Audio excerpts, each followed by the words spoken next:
Just about 9 minutes after the hour now. California voters tomorrow will be deciding the future of millions of school children in their state and could be setting a precedent for how the entire nation approaches integrating immigrants into American society. Buenos días a todos. California's Proposition 227 would effectively end that state's 25-year experiment with bilingual education. It would force immigrant children to learn English quickly so they can learn in English with students in the mainstream. Now, some fear the change is too abrupt. How in the world can we expect all children after 1 year to be ready to just transition over? And many still believe that bilingual education is the best way for kids to learn English while keeping up with their other subjects. This little girl spoke almost no English 3 years ago. I like it because I learned very fast. But this former principal is among those who think bilingual education holds kids back. You have the students that are immersed in Spanish. It's not bilingual. They teach the subject matter content in Spanish for 3 or 4 years before they begin to get into the English end of it. Even those who simply want whatever's best for the children are split on this. More and more. Some of these kids have been in the courses for 5 and 6 and 7 years, and there's no improvement. It's not better to come everybody together and stay with the bilingual program and just fix it? Interesting debate. Let's look at it further. Joining us now from San Francisco is Ron Unz. He's a businessman, former California gubernatorial candidate who co-wrote Proposition 227 and chairs the English for the Children campaign.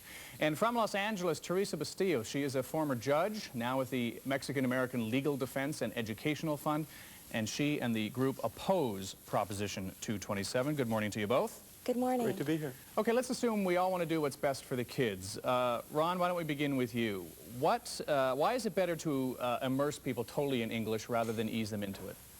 Well, the current system is just a dismal failure.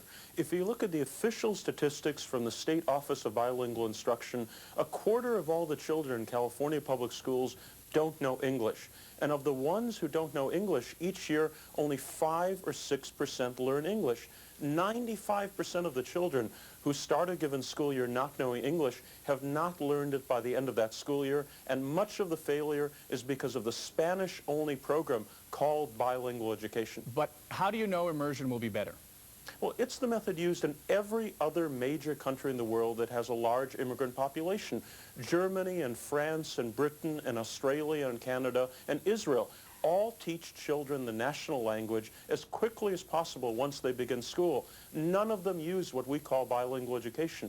In the United States, the Catholic, the parochial schools use intensive English and they don't use native language instruction, and the results are much better than the bilingual programs in the public schools. All right, Theresa, kids do learn languages easier than adults do. Can they do it through immersion? It's not a matter of can they do it through immersion. It's a matter of the program that Mr. Unz has designed is a program that's only going to give kids 180 days to learn English before they're transferred to classrooms taught completely in English.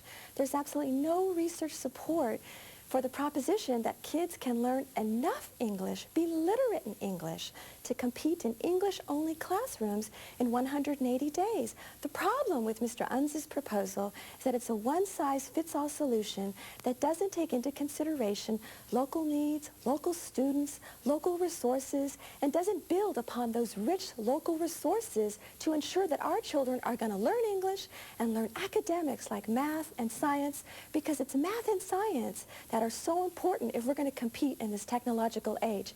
And the initiative is silent about academics. Okay, but Theresa, I mean, you've had 25 years of trying to get bilingual education to reach these aims.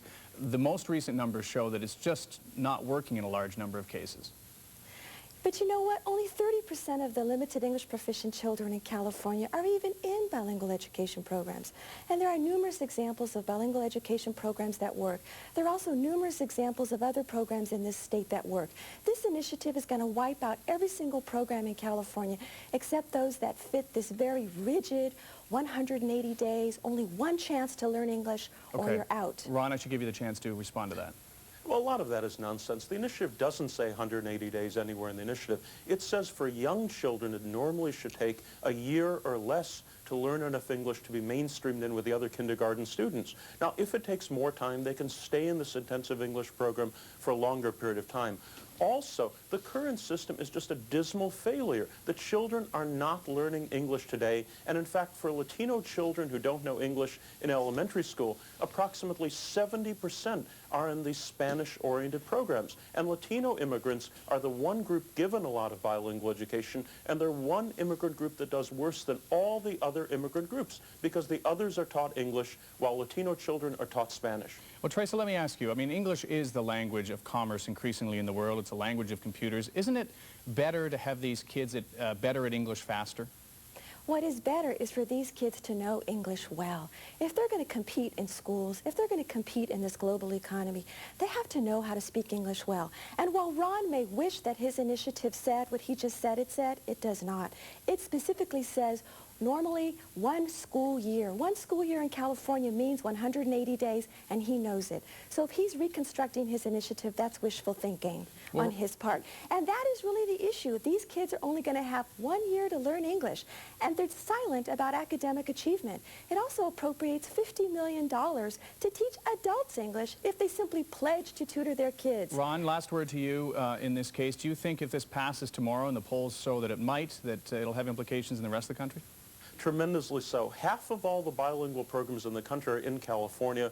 They're a dismal failure here. If they end in California, I think they'll be reconsidered everywhere else in the United States. Okay, Ron Unz, Theresa Bustillos, thanks very much for being with us this morning. We appreciate it. Thank you. Thank you. Coming up next, menopause. It may strike earlier and affect your waistline more than you think. What to do about it when Good Morning America continues.